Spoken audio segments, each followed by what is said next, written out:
Apa kabar teman-teman? Kemarin saya nonton video interviewnya Mas Bekti ya teman-teman, dengan seseorang di YouTube, saya lupa namanya. Dalam wawancara itu, Mas Bekti Sutikna menyebutkan kapan seseorang bisa dikatakan sudah matang sebagai seorang trader saham ya. Dalam hal ini scalper, oke? Atau sebagai ukuran ya, apakah seorang itu sudah bisa total sebagai trader atau belum ya, lalu meninggalkan pekerjaan yang lain misalnya. Mungkin di antara teman-teman bisa saja punya niat atau rencana untuk menjadikan trading sebagai jalan hidup misalnya kan, khususnya sebagai scalper ya. Ini menarik teman-teman buat kita diskusikan ya, sebab kalau kita berjalan tanpa tujuan itu, tujuan yang jelas itu ya, perjalanan itu akan berlangsung tanpa ada motivasi teman-teman ya, motivasi yang kuat seperti itu. Teman-teman, kita butuh apresiasi atas pencapaian sesuatu untuk diri kita sendiri ya, sehingga menjadikan kita lebih percaya diri dan hasilnya kita pasti optimis menjalaninya. Betul nggak? Betul kan? Pasti teman-teman paham yang saya maksud. Ini soal abstraknya, abstraksi pikiran seperti itu ya, semacam afirmasi. Dan itu permainan pikiran teman-teman, supaya melekat di alam bawah sadar kita semua. Jadi sedikit kita membahas semacam algoritma pikiran ya di sini ya. Mungkin kita semua sudah percaya ya, apa yang kita pikirkan ya, maka itulah yang terjadi ya. Saya rasa semuanya sudah sepakat semua tentang teori itu. Ketika kita berpikir kita bisa ya jadi trader atau jadi scalper misalnya, scalper sukses ya, maka itulah yang terjadi ya. Sepakat pastinya dengan teori seperti itu, dan sering juga dikumandangkan sama motivator-motivator. Sebaliknya juga begitu ya. Nah sekarang pertanyaannya, bagaimana kita bisa percaya teman-teman ya, afirmasi seperti itu bisa terwujud. Oke, caranya kita butuh bukti-bukti kecil ya, kalau menurut saya ya, supaya kita percaya bahwa kita ternyata memang bisa teman-teman. Bukti-bukti kecil. Jadi apa itu bukti-bukti kecil ya? Ingat ini dulu teman-teman. Nanti kita bahas apa dan rinciannya seperti apa ya, teorinya seperti apa, prakteknya seperti apa ya. Kenapa bukti-bukti itu penting ya? Karena kita terbiasa teman-teman, kalau tidak ada bukti susah sekali kita untuk percaya ya, apalagi untuk melakukan afirmasi ke pikiran kita, karena memang tidak ada yang bisa kita apresiasikan teman-teman ya. Kita sadar bahwa kita berbohong dengan berpura-pura bisa seperti itu ya. Akhirnya teman-teman mengutuk para motivator itu ya, sudah banyak saya lihat dengan menuduh mereka, lu bacot doang lu, seperti itu ya, dengan tujuan mencari member lah semacam.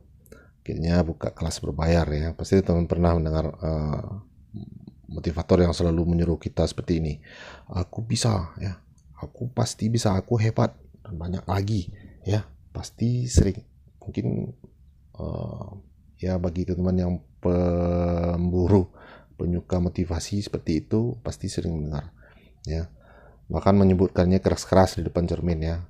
Apakah teman-teman bisa pernah melakukannya ya? Tapi di sisi lain teman-teman, di waktu yang sama diam-diam dalam hati ya, dalam hati Anda bertanya atau berkata, memangnya saya bisa apa ya? Ya, hebat dalam apa? Dalam hal apa ya saya? Di ujungnya afirmasi Anda batal jadinya kan, karena tidak ada keyakinan sama sekali ya, selain hanya berpura-pura yakin seperti itu ya. Menurut saya itu tidak akan worth it ya teman ya. Tidak akan worth it. Kalaupun bekerja mungkin akan sangat lama ya, sangat lama. Kenapa? Karena Anda sadar kalau Anda sedang berbohong ya. Itu ganjalannya seperti itu. Anda tidak melakukan apa-apa selain hanya mengulang-ulang kalimat itu teman-teman ya. Jadi ini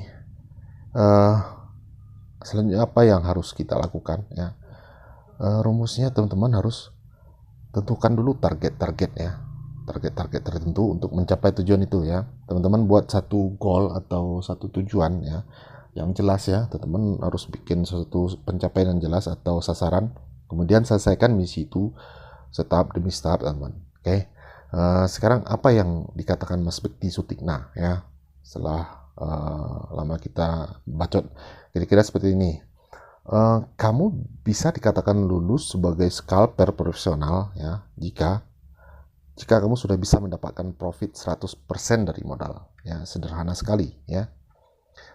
Di situ jelas ukuran ya, yang saya maksud di atas tadi itu bukan soal berapa banyak modal ya, bukan berapa banyak modal Anda, tapi sudah berapa persen Anda bisa profit, teman-teman. Nah, ya, sekarang teman-teman mungkin sudah mulai sedikit optimis ya, karena sudah ada garis finish yang jelas yang ingin dicapai atau yang harus dicapai ya. Oke teman-teman, sekarang kita coba simulasikan ya, bagaimana cara melaksanakannya atau mempraktikannya. Yang pertama, sekarang kita punya target profit ya, target profit kita 100% ya. Dan kedua itu, kira-kira berapa lama teman-teman bisa mencapai target sebanyak itu ya. Kita jadikan ini sesimpel mungkin, semudah mungkin teman-teman, sesederhana mungkin ya. Kita iris sekecil mungkin ya target ini per bagian, kita potong-potong sehingga kita bisa menerapkannya atau mencapainya satu persatu atau step by step ya, sedikit demi sedikit, selangkah demi selangkah, 1% demi 1%, 2% demi 2%. Oke. Nah, pertanyaannya sekarang, berapa persen teman-teman bisa profit sehari ya? Katakanlah teman-teman bisa 2% ya, berarti teman-teman bisa mencapai target itu selama 50 hari ya. Selama 50 hari teman-teman sudah lulus sebagai seorang trader atau scalper profesional, teman-teman. Oke. Karena ukuran kita sudah jelas, seperti yang dikatakan Mas Bekti Sutikna. Kenapa Mas Bekti Sutikna mengatakan bahwa 100% itu adalah target yang harus dicapai ya, jika kita benar-benar ingin sukses di scalper ini? Karena dia sendiri sudah mengalaminya, karena itu adalah pengalaman pribadinya teman-teman. Setelah dia bisa mendapatkan profit 100%, artinya dia sudah bisa profit konsisten ya. Ini di luar apa ya teman, keberuntungan Anda mendapatkan arah ya. Ini adalah soal konsistensi ya teman-teman, soal disiplin ya. Teman-teman tidak perlu mencari profit yang melonjak 10%, 20% supaya teman-teman dapat mencapai target itu sesingkat mungkin. Bukan itu teman-teman ya, tapi ini soal stamina mental atau stamina psikologi teman-teman untuk bisa mempertahankan profit itu setiap hari. Oke. Teori ini sebenarnya hampir sama dengan yang dikatakan oleh Pak Fir Abdul Jamal ya, 1% bungkus itu teman-teman ya. Jadi Pak Fir Abdul Jamal menyuruh kita, menyarankan ya, ketika kita profit 1% langsung bungkus, langsung ambil, dan besok kita cari lagi 1%, setiap hari seperti itu. Nah, ini sama dengan pola yang barusan kita bicarakan di depan ya. Jadi antara rumusnya Pak Fir Abdul Jamal dengan rumusnya Mas Bekti Sutikna itu tidak kontroversi ya, tapi dengan cara berbeda, tapi tujuannya tetap sama teman-teman ya. Itu dua scalper yang sukses yang perlu kita tiru. Oke. Nah, sekarang apa hubungannya dengan dengan bukti-bukti kecil yang saya sampaikan di awal video tadi. Nah, setiap teman-teman mendapatkan profit 1 atau 2% sehari itu, teman-teman kasih apresiasi ke diri teman-teman kalau teman-teman ternyata bisa mendapatkan profit 2%. Nah, itu yang saya maksud dengan afirmasi berdasarkan bukti, bukan afirmasi kosong yang seolah-olah kita sudah mendapatkannya padahal belum sama sekali. Oke. Sekian saja video ini. Salam untuk teman-teman semuanya.